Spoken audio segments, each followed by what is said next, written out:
Et c'est moi qui ai dit que vous avez été américain pour la émission Église et Réalité. Émission Toyaka Bongo, ko Taïba avec, Namambi Mataliba Christo, Mayema sur les Kakana Église et Nabiso, les Toyba, Kolanela, ko Basoke Zasikisike, Ngebene, Namakomi, et Santou. Merci Nadege Peter Tienne, l'excellence dans la simplicité, l'intelligence non exploitée. Oui, c'est une Namboka et ça est là, la confiance en Kopé Sabiso. 4 ans, il y a émission Église et Réalité, toko fêter amour, toko tomber la teke oyo na ba baso balanga na biso ba nyonso basala biso confiance ba mandata biso pona ko kosombi kina makanisi na établir parfaite télévision. Merci na ba baso boko kosunga biso na vitre, tozali bongo na Emmanuel Mwamba, Papi Chango, na sima ya caméra, Jojo Mulumba na avec coupa ba kosunga biso kasi ndenge boyebi na émission tozaka biso mon côté tozana mobianga mimoko na ndete somikinaka makanisi. Bonne année merveille na bino nyonso ezali émission ya yambo mais à cette privilège ya koyamba lisusu na émission ye ezali bongo le révérend à apôtre Rombo Rombo Kabengele Mukinai ezali bongo mokambi ya Ecclesia la montagne des Oliviers zo bongo na commune ya Lemba na quartier Salongo na avenue Niembo en le shalom et bienvenue l'homme de Dieu. Shalom et merci. Bonne santé. Ouais, Nangolo et Nzambe, ça va. Voilà, 2024 et aussi la 2025, bonne année et merveille. Merci pareillement. Merci l'homme de Dieu. Toko kozonga moi simandambu 2024 tokena makambo ebele mike o peut-être au sepela ki na ngote sama ba ecclesia pe nzambe tant soupe a sepela ki na ngote nini sepela sa ki binote. Bon kolobake nini sepela sa ki bisote bon na lingi penza komiti ya na kati ya etuluku ya batote o moto na moto azana lolenge na mona kama makambo. Makambo mususu ngai na koko mona ke sepelisi ngate tango mususu koko sepelisa moto mususu. Yango pona ngai personnellement je ne dirais pas que zaka na makambo sepelisa biso te na makambo sepelisa biso na kati na ba iglesia parce que to mona ki tout au long ya année ba ikepe basusu bateya ki sango malamu ba batisa ki batu ba bongola ki mitema. Ce sont les choses que nous devons aussi kolobango ke sepelisa biso.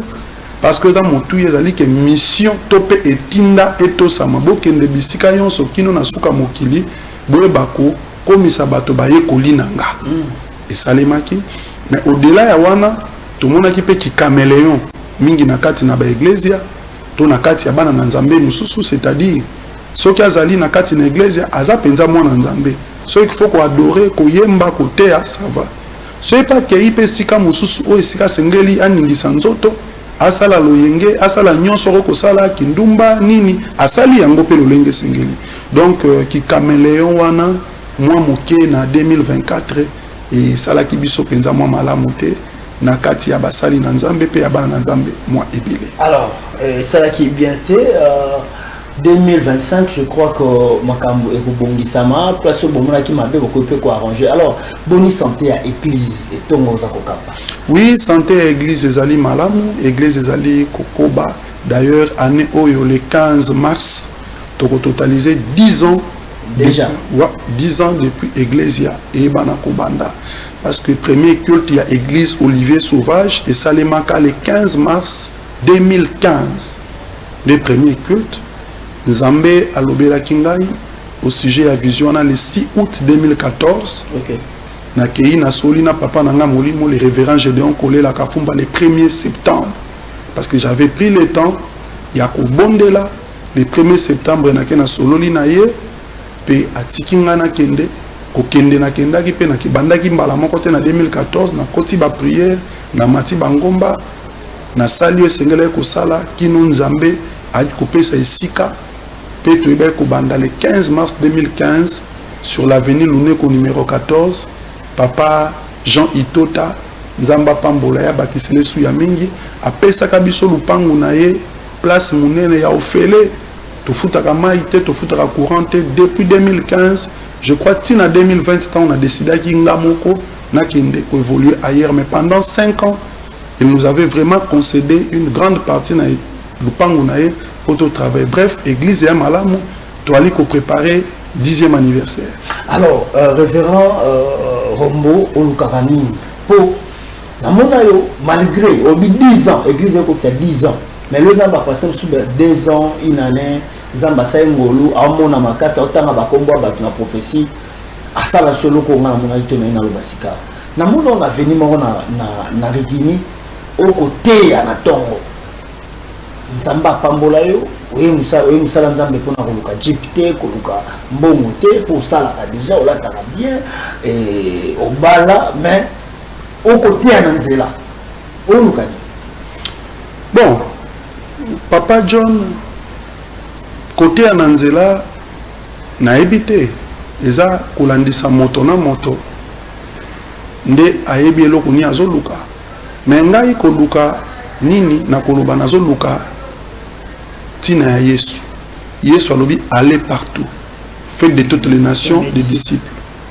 Donc nakendaka nde côté ya sango malamu parce que il faut pas eza na couche moko to bato moko songolo oyo batikali koyoka sango malamu te. Tout le monde esengeli ayoka sango malamu na yango wana nde toteyaka na babalabala. Yesu kutu oyo azam likonzi to kolo pe mobikisi na biso ateyaki na libongo, ateyaki na balabala, ateyaki likolo ngomba, ateyaki na moi, ateyaki na butu.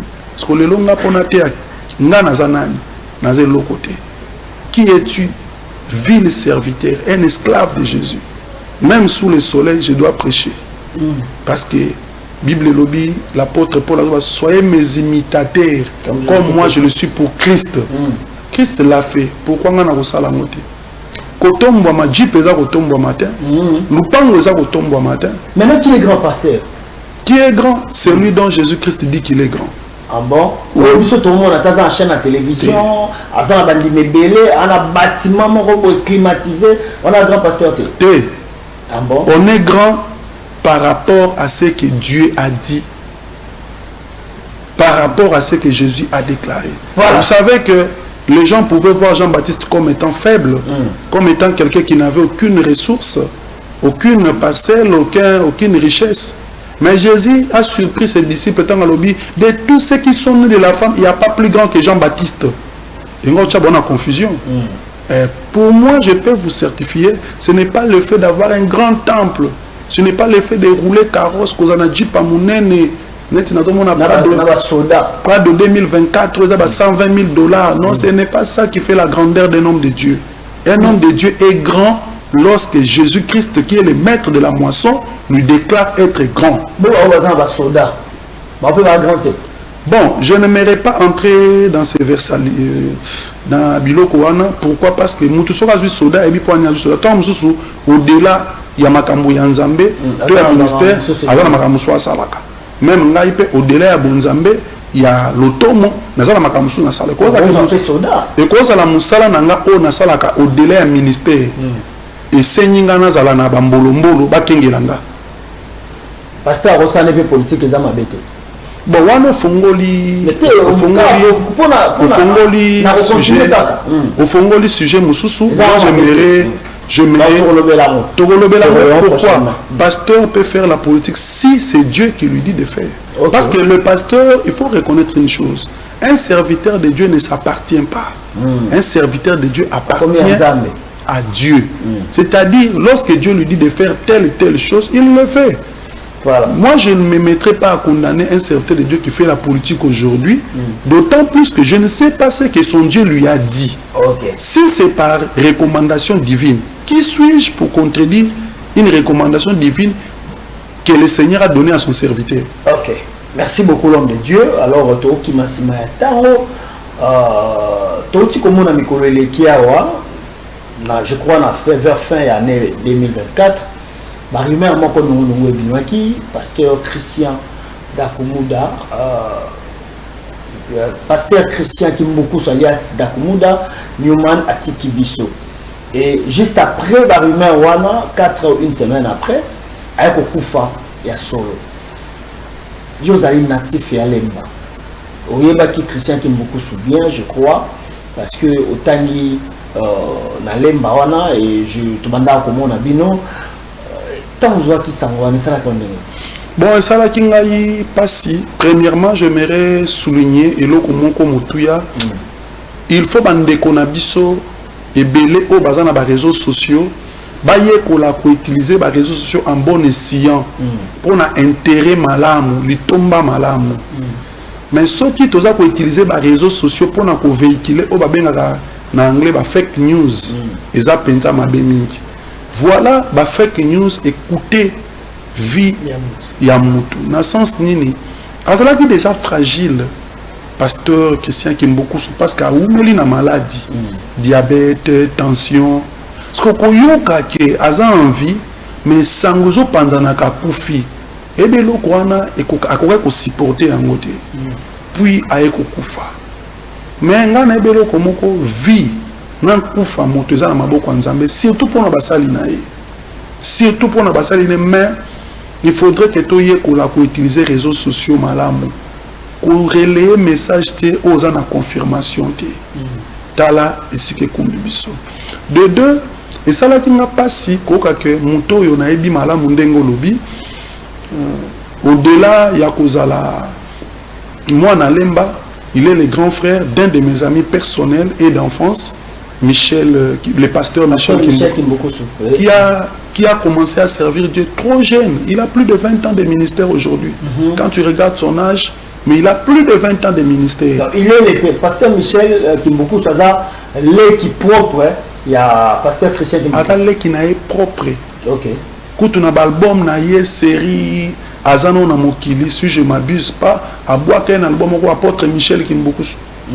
Mais à l'époque, nous sommes des natifs de Salomon. Moi, je me rappelle, quand j'étais même allé au collège Saint-Esprit, j'étais le bidèle général du collège Saint-Esprit. Dans la journée culturelle, moi, je suis allé contacter Dakumuda Newman en tant qu'un natif de Lembaya à Beta Concert.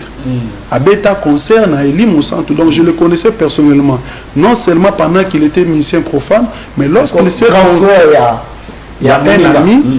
Et puis, lorsqu'il s'est converti, il tenait ses cultes sur l'avenue Maloula, la salle de fête Les Jumelles, Narigini, Wana Croisement, avenue Maloula, université. Je le connaissais personnellement, donc ça m'avait fait du mal de voir que quelqu'un qui avait quitté le monde pour rejoindre les camps de Dieu et venait de partir un peu tôt pour moi, parce qu'il avait encore beaucoup de choses à faire, parce qu'il avait encore de l'énergie en lui. Quand vous parlez avec lui, vous sentez les besoins qu'il est rongé, d'évangéliser, de gagner plus des âmes.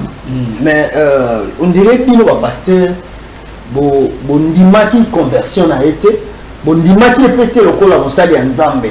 Il y a peut-être une na liwa pour sentir un peu lésé, aza vraiment la motivation pour ça pasteur. Bon, je ne suis pas de cet avis-là. Pourquoi?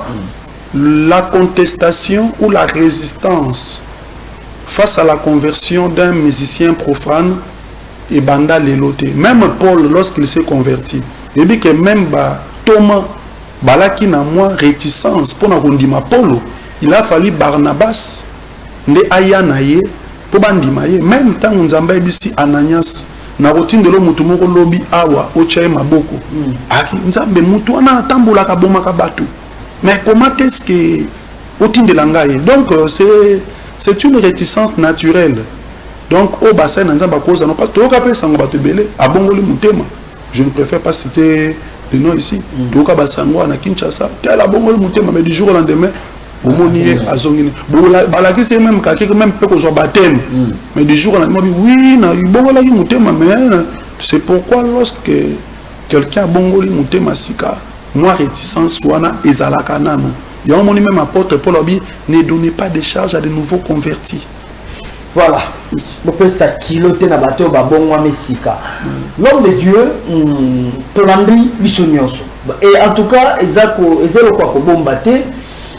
Pasteur Christian Kimbuku, dès son vivant, à Salaka, déclaration de l'émission Songolo Pakala. J'étais les noms, mais pour illustrer l'émission, on a maison communale à Lemba.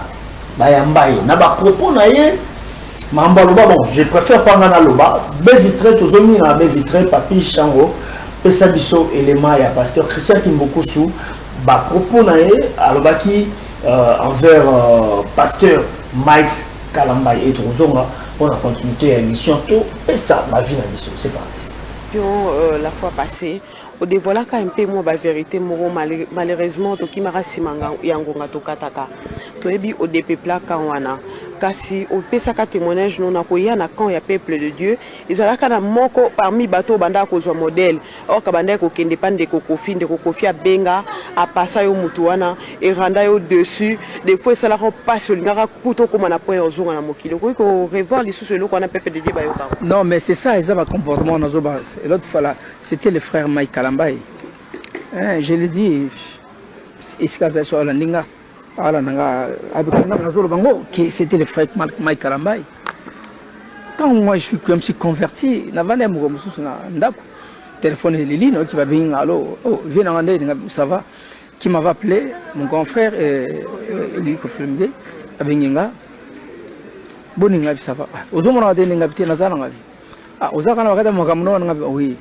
Attention à enregistrer en haut. Depuis on a le banc avec certitude parce qu'on a besoin de ok voilà voilà non on a besoin de six côtés à moins que mouton va le contraire peut-être qu'à partir d'ango aguluka a changé nago ça était pour nous on a conscience celle m'a non je le dis parce que à ça m'a bien makasi ça lenga m'a bien na utaki na lifelo na moto na kufa na ko tali felo nzamba bimisinga donc ba benga ko fa benga bina ngabi nende ozomo na tendeni ngapite nazali o teme o sadi ngapite na bongisa ba mama na bongisa ba prédication ah mais le grand ndako ngapite na oleka na ozwata na oleka parce qu'il reste un frère voyez mais ozwate ba petit no bazoya ba nyo bazoya mais yo za pas na autre ok tu préparer toi qu'on a petit non tu préparer grand hôtel là habite un grand hôtel bien avec petit non non auto préparer habiller Mike Kalambay ngabuzat mais pas les cheveux tant pour free place au yako bosali oh mais yep habite un grand hôtel on a vu na bino tout bani ba yaka yongo yati bani ba yaka yongo yati alwe ngani bon na pesa yo pesa tambote j'ai pesi nga Mike Kalambay na téléphone. Allô, allô, bonjour vieux. Maman j'étais choqué. J'étais choqué. Tout n'a Mike Kalambay n'a pas 2 minutes, n'a pas kaka. N'a pas yo. Nzamba pambola o pona ngana fingai. Et je te dis vrai, je te dis, il y a là qui m'a mais attends, laisse-moi dire les sentiments qui m'avaient animé dans le moment non. N'habiter dans la fingai nini, dans la qualifier nini. Parce que... Voilà, merci beaucoup, Papi Chongo, dans la réalisation, au Pessibiso élément, paix à son âme, le pasteur Christian Dakumuda, alias Dakumuda, Newman, na propos au Athénée. Je me rappelle quand j'étais encore dans Wapicom, je crois en 2015, Nayambaka pasteur Christian, parce que les photos là, Papi Chongo. Nayamba pasteur Christian à l'époque, à l'Obapé, voilà, on a na plateau Misomi Balé, na Wapicom télévision, tane na zalaka et moi l'engé, yépé autant que bon la montée, mais à l'époque à l'Obaka yango, pour nous retrouver sous ba image wanate, ba photo wanate, non vidéo on a retrouvé à monter pour nous coller ça, bien que à l'Obaka yango pe na émission na Wapicom télévision. Alors pasteur, Toyoki ngayo na bande ko ba on version ndaku. Pasteur Christian Dakumuda ndenga lobi babenga ye bavanda kanande ko kofi abengi ye ponde ko kofi ti le razana bomo ndeko abengi ya lobi amenyo zo mona te toujours préparer concert ya petit na yo Mike Kalambay na grand hôtel yo zo ya ti abina petit na wana a téléphone a payé a bien enregistré yango ndeko journée ça mutu tuna a routine na habité na routine de à moins que y a contestable ya makambo ngana lo bande à seulement na obimisa. Pasteur Ndeko a tiki je crois depuis 2014 qui non lelo Tangwa Koufi réaction alors Tolandi na yo maloba ya pasteur Christian bon ezali moi muke pas moi muke mais pas si obi de lobby lumière na tenez ko sangana ezali pas si makasi soki tokoluka kosalela nzambe marketing. Je ne parle pas seulement dans le cadre de celui que le pasteur Dakumuda vient de citer, mais j'aimerais d'abord parler de façon générale pour dire que il faut que la nzambe publicité ce qu'on partout au mutu pour atteindre l'objectif et dans la musique chrétienne a commis ko doit ko simbelo ko songolo pakala se ke nzamba isuna makambo wana te. Or malheureusement c'est le cas actuellement. Yango moni ndeko Patrice Ayemba qui j'ai cherché le monde, je l'ai trouvé dans l'église. Et l'église dans le monde, confusion. C'est une confusion où ils allaient œuvre à diable, Nathan Otozanango. Le diable sait que dans peu de temps, il y aura la trompette qui va sonner. Yango komi ko kotisa ba élément na ye na katina lisanga ya basantu ba infiltrer ba koti ebelé. Non seulement ba koti ebelé, mais aussi ba o mususu ba bandaka na biso bazaka basantu ba koisami pe ba komi ko travailler non pas pour Nzambe mais pour na libumu na bango ba komi ko travailler pour na munguna satana. Et ça passe et ça mawa pe mpasi koleke ezali ke bato wana nyonso bazo travailler pour na libumu na bango pour na lokumu na bango pour na bozwi na bango baza ko drainer ba fuli ya ebele et ba fulu wana baza na perdition. Comment se fait-il que mwana ya Nzambe pour ça là concert na les camarades concert chrétien en plus to événement no songolo pakale les kamalamu to culte na les kamalamu okende ko luka succès to pengala et pas un moto oyo à partager na foi mon côté. Donc ok ko luka auto benga fait étranger soko tangi na buku ya Lévitique 10 okoyoka di solo ya bana mi balé ya Aaron Abiyu na nabi bakufa na kati ya tabernacle pour bakotisa ka fait étranger. Lelo na kati na église on va fait étranger belé. Il y a même certaines pratiques qui se passent à l'église qui ne sont pas de Dieu. Où ils ont tali ça clairement qu'il y a de faits étrangers. Mais tout le bello comme comme l'église Eza Yesu Christ. Voilà, quand l'église Eza Yesu Christ, on a passé dans mon thème. Toujours on avait vitré. Alors le pasteur Mike Kalambay, pendant qu'il était vivant, vidéo comme ça là, je crois depuis 2014, 15, 16, Tilelo, vidéo wana, pasteur Azaki Nabomoy. A Koufi, dimanche kaka, pasteur Mike Kalambay a sali ma déclaration na église et non à émission na chair baba chair et sa chair mais pasteur pesa biso na loba menite pesa biso image.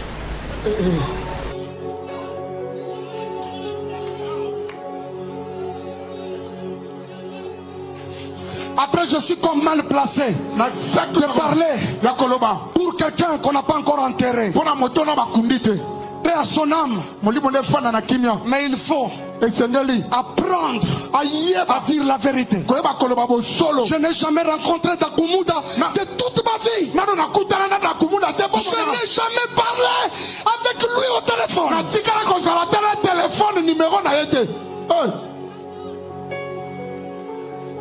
Frère Dakumuda, quand tu dis ça, peut-être pour une longue émission. Mais dans ton cœur, on y habite aux okosa. Ibro setele yamana, kla yamana ndere babosa kayama. Mutakokota nanzela lipamboli na yo, nambulo yo, mer rouge komemaye.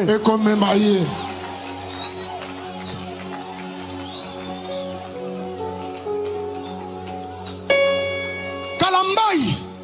N'avons pas confié pour initier dans le monde des ténèbres. Jésus, est-ce que c'est vrai ça? C'était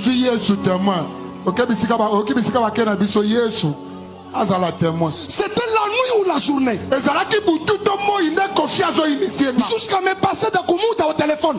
Ça s'est fait quand et quel jour? Na papa Kofi peut répondre biso papa. C'est Salamaki Olobi Kaka.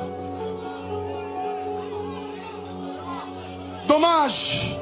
Celui qu'on appelait Newman est parti. Paix à son âme. Mais Kofi Olomide est vivant chez lui. Demandez-lui. Kofi Olomide a la bombe in a mont fleuri. Yakana pe sayo. Aïe Sakabino. D'abord, écoutez. Moi, Dieu ne m'a pas formé dans l'opulence. Frère, Kolanda Kalamba Yozotoni Sabastad Leote Kalamba Inebima ya Lobo.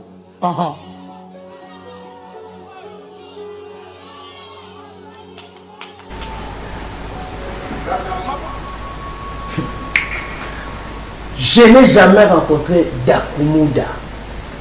Dakumuda parce que Kolobate qui a putain na Mike Kalambai. Na sonné na téléphone, il y a Mike Kalambai qui m'a na téléphone à Kofi. Pasteur, apôtre Rombo. Oza moto ya maele, ozali parmi bato ya maele ya mboka na biso, oza pasteur. Tolandi na yo, analyse nos osala na ba propos ya confrère na bino Mike Kalambai par rapport à la dire ya mowe mutesi akufi nde eko bimozeli tant muto wana kufa après au parler alors pendant que aux makambo moko boye on nous a laissé allez Saint-Esprit qui t'aime parler la langue. Et ça m'a dit moi. Bon, j'aimerais d'abord fixer certains préalables d'ordre ministériel pour question d'éthique et de déontologie pastorale.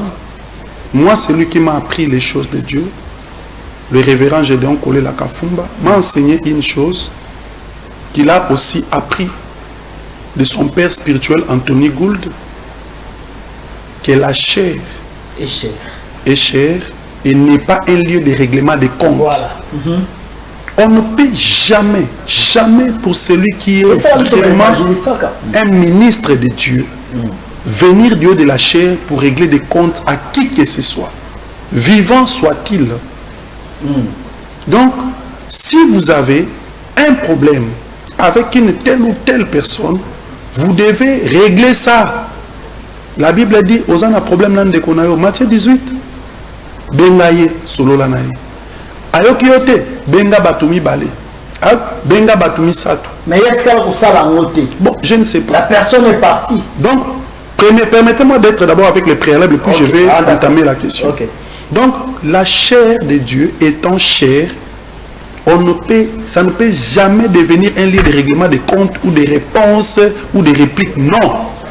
Déontologiquement parlant, je ne vois pas un pasteur digne de ce nom qui pourra venir me contredire par rapport à ça. Et deuxièmement, nous devons savoir une chose. La Bible est claire. On ne s'adresse pas aux morts. On ne s'adresse pas aux morts.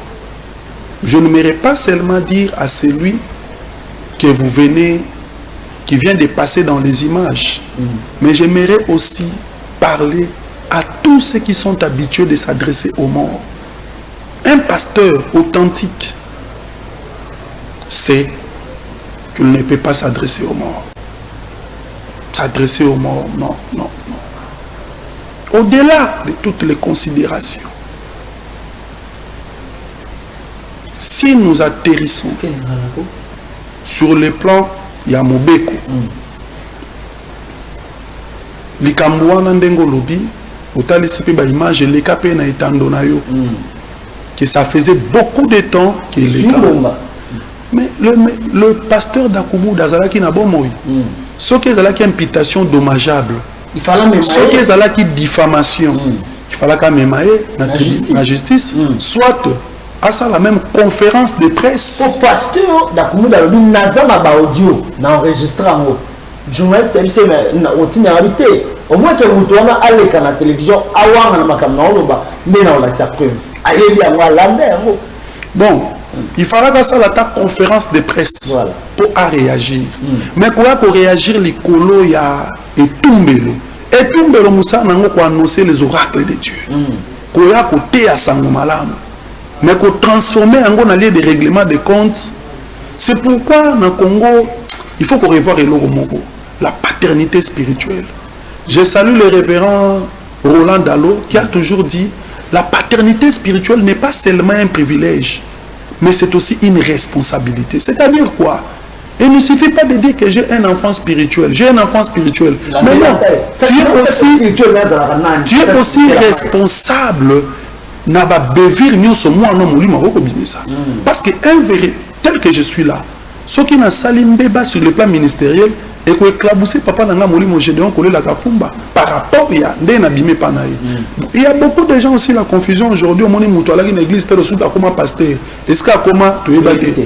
Papa n'a molimo tu es bâti. On va pasteur mon va Afrique du Sud, pasteur mon va boyer. Sur ces plans-là, je salue le pasteur Henri Papa qui nous l'avons connu à la résurrection et jusqu'à ce qu'on l'appelait toujours frère Henri Papa, jusqu'à ce que le révérend Dominique Ngoyi Ache Mabo a commis pasteur. Aujourd'hui, nous avons Michel Bankenda, fidèle. Chaque fois, nous avons un silo. Le révérend, l'apôtre Jean-Baptiste Soumbela, a Maboko. Mais il y a des gens qui sont des électrons libres qui sortent du jour au lendemain comme ça, poum, a commis pasteur. C'est pourquoi vous verrez certains dérèglements na comportement na bango sur le plan ministériel. Bon, koloba na lolengo na orgueil o moto na nzambe. Otepi a parler à langue, yo za moto na nzambe. Ba parler à langue s'interprète. Bon, na lingi na ko tapenda na ba considération ya kolobela moto te ngana te lo wa fait na linga kolobela ba idée. Omoni o to loba. Eza to mona. Eza ba image bango, yemo kwa lobi ba publier yango. Ba tia na place publique, biso to zu yango. Awa information ezate vous appelez à règlement contre Namoutouté. Vous savez, même façon ya koloba, il y a mon Christ, ezali ya na biloko mususu ya kozala na katité, ya biloko mususu ya kozala na katité. Likolo tango telemi liboso ya bato comment na bato ka ba kizengi na yote parce qu'il y a des gens qui réfléchissent ou qui sont plus intelligents que nous dans nos églises. Mais tant aux ya avec arrogance, avec donc une sorte de linga les aramois passi. Le code ça maintenant en français. Oui, linga les aramois passi. Donc une sorte de mégalomanie, folie de grandeur. Donc comment on a mutu, il est imbu. Donc Mouto c'est quoi que n'a pas suffisance. C'est beaucoup de pasteurs qui le font ces derniers temps. Moi j'ai même vu quelqu'un Dieu de la chair parler à ses fidèles, ici c'est moi ce que au pays. Oh bien bon église où il soit pour faire la guinée koulous oh il soit le bagui papa tout est accompli. Donc ils ont des bateaux comme les églises nanga soko boy ko comme obimi okei bon mingi za ba ministère o John from ba ministries de bazana ba biloko wana mingi osomona biloko bongo ce sont des choses déplorables. Malheureusement aujourd'hui les fidèles ou les enfants de Dieu ne sont plus plongés dans les écritures saintes pour découvrir la fausseté de tous ces gens au bazali na sorte d'orgueil na ba dérèglement comportemental. Et ça manque à cause de là. Vous savez, quand vous avez un père c'est un repère. Voilà. Mais quand vous êtes né, il n'y a pas de père spirituel, il n'y a pas de ceci, cela. Vous n'êtes pas né, vous n'avez pas grandi dans une église, donc vous êtes sorti comme ça. Donc c'est compliqué. Ce sont des faits à condamner et à réprouver avec la dernière énergie. Apôtre Rombo, Bandeoba, est belé, Tambayokaki. Sortie médiatique, il y a pasteur Mike Kalambai, Batubele Bazoki, même famille, il y a pasteur Nakomoda Bazoki. Alors, le coup là, mon quoi, Basai Yanzam, Batou Nyon surtout, Baza contenté, Baoki Sami Passi, na Maloba Ndeko Mike Kalambai, aux yeux de Sabamono. Bon, Batou Nyon Sobazoki, y compris famille. Batou Nyon Sobazoki, na ba indélicatesse, il y a tel serviteur de Dieu, tel serviteur, à Salaki Mbeba, à Pesaki face à l'arrogance, à Salaki à déplacement des paroles. Je vous dirai une chose, Yesunda Koufé la Bibino. Aucun pasteur, aucun apôtre, aucun docteur n'est mort pour nous à la croix. Seul Jésus-Christ n'a Koufé la Bibino. Pasteur Morota Betsolibaku. apôtre Morota Betsolibako. Gardons nos yeux fixés vers la croix de Jésus. Seul Jésus-Christ est notre seul, unique et sauveur. Famille nae, Lilobana famille à Lilobana famille, il y a pasteur Dakumuda, particulièrement Ndekonanga Michel Kimbokuso. Soyez forts, que le Seigneur qui fortifie les faibles puisse vous fortifier durant cette dure épreuve. Par rapport à ce qui se passe dans les réseaux sociaux, par des gens, telle personne. Ma prière est que le Seigneur Jésus-Christ puisse vous assister et vous fortifier davantage afin de supporter tout ce qui se passe et de tourner cette page. Et puis oui, ma bongi si batunios balandi biso nzambe apambola église nae nzambe asimba basali nae ba ebazana na bosolo kino lelo ba ikampiko na bosolo wana abomba bango ndenge bisaki Eli. J'ai encore 7000 qui n'ont pas encore fléchi le pied devant balle que ba réserve wana ya nzambe nzamba soutenir bango nzamba pesa bo makasi mayele ni solo pour nabako ko umela na nzela na ye. Mabongisi boza mon église. Mabongisi toza nango ezali que na mois de janvier au Nasuka du 20 au 25 toza na otobengaka Rehoboth 2025.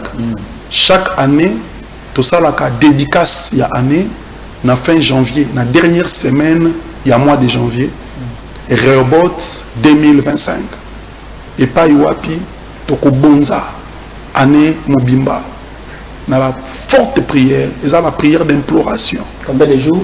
Ça sera 5 jours. Nous allons commencer un lundi pour terminer un vendredi. Tokobanda yango 17h juste jusqu'à 19h30. Numéro de téléphone na adresse église pour la bandeko baza peut-être na poste à kokuta na bi.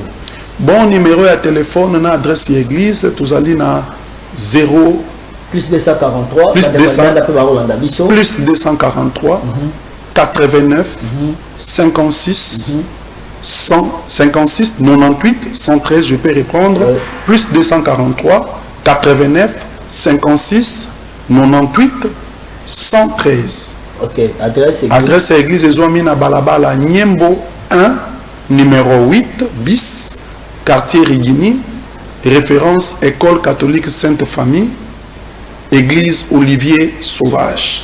Tu peux nous matondo ko demander na biso. Biso pe tozong se nous matondo ndenge boyambi biso. Merci. Merci beaucoup l'homme de Dieu na maloba ya révérend apôtre Rombo Kabengele Mukinende Tocheli Tono na émission ya Yambo 2025 église et réalité. Ça fait très mal tout ça enquête d'investigation tout le katoyeba père spirituel il y a Mike Karambai. Est-ce que azo reflété toi azo reflété été Olalio Lamuki obi comme si pasteur Olalio Lamuki mbongo ebele otongi église et ozo reflété té kozamo na nzambe. S'il faut excommunier ces pasteurs na milieu ba chrétien, il faut basala yango po o asali soka sali pardon té. À l'équerre c'est le point de presse té tokocha makelele pour médias. Nous sommes des journalistes chrétiens tosé belé. Pasteur Christian Kimbokusu, paix à son âme, Nzambe abondo mitema ya libota na moba. Pasteur Michel, papa Emma, Nzambe abondo mitema na bino na mwasi na ina bana nyonso na bande voisins libanda. Ce que sont ces zones teto kutana ko za ko na même heure. Na numéro 6 kabotika malamu o mabota na bino. Shalom.